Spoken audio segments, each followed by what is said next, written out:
Pengen.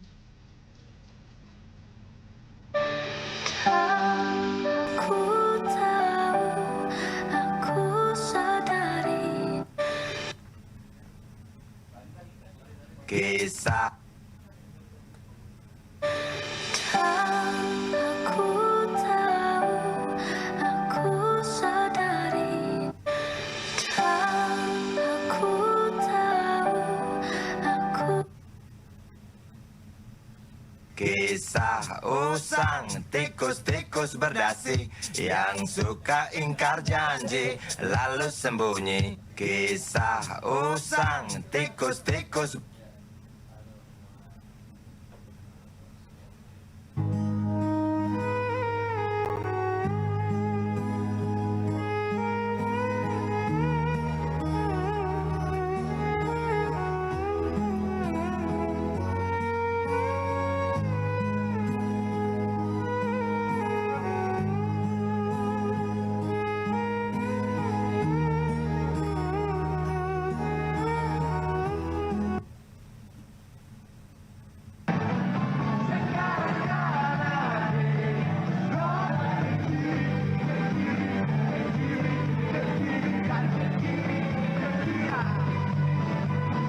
Fantastis.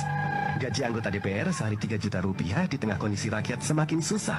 Peringatan hari ulang tahun kemerdekaan Indonesia ke-80 menjadi momen membahagiakan bagi anggota Dewan Perwakilan Rakyat, DPR.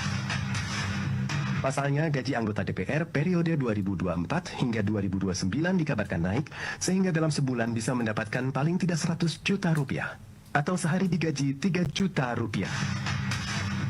Menanggapi hal tersebut, pegiat media sosial Herwin Sudikta menyinggung kenyataan pahit yang dirasakan rakyat beberapa waktu terakhir. Rakyat diperhadapkan dengan kenaikan pajak yang fantastis. Sementara, untuk mendapatkan pekerjaan terbilang sulit di tengah badai PHK yang masih hangat. Seorang politikus Ferdinand Hutahayan, secara prinsip sebetulnya kenaikan gaji para pejabat maupun DPR ini harusnya tidak jadi masalah. Ini menjadi masalah karena terlihat sangat tidak adil, kata Ferdinand kepada wartawan. Ia kemudian memberikan gambaran rakyat yang kesusahan menghadapi kebijakan pajak yang melonjak tinggi. Pejabat justru mendapat kenaikan gaji besar. Ketika rakyat kita di bawah menjadi kesusahan, pejabat kita mendapatkan fasilitas baru dan kenaikan gaji. Sebutnya, sebelumnya, TB Hasanuddin secara terbuka mengungkap besaran gaji bersih atau baik. Setelah kita menyaksikan bukti tersebut, selanjutnya kami persilakan kepada saudara yang mulia dan anggota MKD untuk melakukan pendalaman. Ahli belum menjelaskan. Oke, kita oke. Nggak apa-apa, nanti kalau ahli menjelaskan. Izin yang mulia pimpinan. Terima kasih yang mulia. Ini cuma ada beberapa hal yang ingin saya pastikan pada saudara ahli Ismail Fahmi.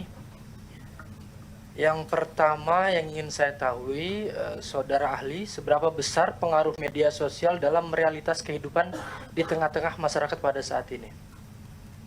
Baik, yang mulia. Media sosial itu sangat besar pengaruhnya saat ini karena menurut riset juga orang mencari informasi sekarang sudah tidak lagi di televisi, di koran, tapi mereka di media sosial. Anak-anak Gen Z sekarang ini kalau mencari informasi bukan lagi di Google, tetapi di TikTok. Ya, berita-berita sekarang banyak sekali di TikTok. Kalau zaman dulu kita tahu TikTok itu isinya untuk joget-joget saja, tetapi sekarang media-media pemberitaan mereka beramai-ramai juga ada di TikTok. Ya, media online, media sosial, televisi mereka juga ramai-ramai di TikTok. Kenapa? Karena jumlahnya sangat tinggi.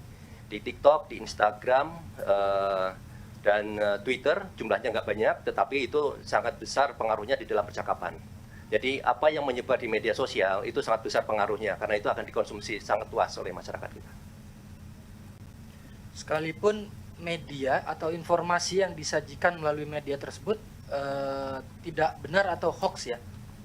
Betul, ini kaitannya tuh dengan adanya bias. Jadi masyarakat kita itu, bahkan sekarang itu ada tren. Yang namanya kebenaran itu bukan yang paling benar menurut data, riset, atau akurasi. Tetapi sering pernyataan, video yang paling banyak dikomentarin, banyak di-like, banyak di-share, rame-rame, itu dianggap seperti benar. Ini persepsi, ya. Ini namanya bias. Jadi ada bias karena orang rame-rame nge-share itu. Dan ini hubungannya sebetulnya dengan literasi digital. Dan kalau kita tahu literasi digital masyarakat kita masih sangat lemah, sehingga ketika dikasih informasi entah itu benar atau salah, sulit buat mereka untuk melakukan verifikasi. Jadi niat untuk melakukan verifikasi itu sangat kecil. Mereka cenderung untuk kemudian mengkonsumsi dan menyebarkan gitu. Jadi lebih banyak mengikuti like and share ya, walaupun itu tidak benar pemberitaannya, ada yang demikian. Betul, secara kecenderungan seperti itu. Makanya ada gerakan-gerakan Mafindo ya, kawan-kawan Mafindo, cek fakta, mereka mencoba untuk meluruskan. Tetapi lebih sering hasil pelurusannya itu kurang viral. Karena ketika kita ada pelurusan, itu cenderung menggunakan data dan fakta. Data dan fakta itu sering disajikan secara apa adanya, kering tidak menarik. Sementara informasi itu, entah itu benar dan salah ya, itu oleh konten-konten kreator, oleh media, mereka pingin itu luas sekali. Dan kalau mereka pingin luas, itu harus menyentuh sisi emosi. Ya, jadi ada di bukunya Daniel Kahneman, itu terkait judulnya tentang Think Fast and Slow, manusia itu ada sistem 1 dan sistem 2 di otaknya itu. Sistem 1 itu cenderung reaktif, cepat, emosi. Jadi ketika ada berita-berita yang menyentuh emosi, nggak perlu pakai mikir, itu cenderung akan mereka konsumsi, kemudian mereka share. Kemudian berita-berita yang sifatnya data, fakta, penelitian, yang harus mikir mereka untuk menemukan kebenaran, itu masuk ke sistem 2. Dan itu sulit sekali menyebar. Sehingga ini seperti tidak fair sebetulnya. Hoax, disinformasi itu menyebar dengan sangat cepat. Ibaratnya kalau kita mobil itu naik mobil Ferrari. Tapi klarifikasinya sering disampaikan dengan cara yang kering, karena itu isinya kebenaran. Harus mengikuti aturan tertentu bahwa oke, faktanya seperti ini dan lain-lain, ini seperti naik mobil, mohon maaf, Avanza gitu. Di balapannya kan kurang. Sehingga ini menjadi tantangan kita, bukan hanya anggota dewan, semuanya, di publik juga sama, di jurnalis juga sama. Mereka harus berhadapan dengan disinformasi yang luar biasa, menyebar dengan sangat cepat itu. Yang kedua, yang mulia, apakah saudara ahli bisa menerangkan fenomena penggunaan akun-akun palsu di media sosial dalam realitas? Download Tribun X sekarang, menghadirkan lokal menjadi Indonesia.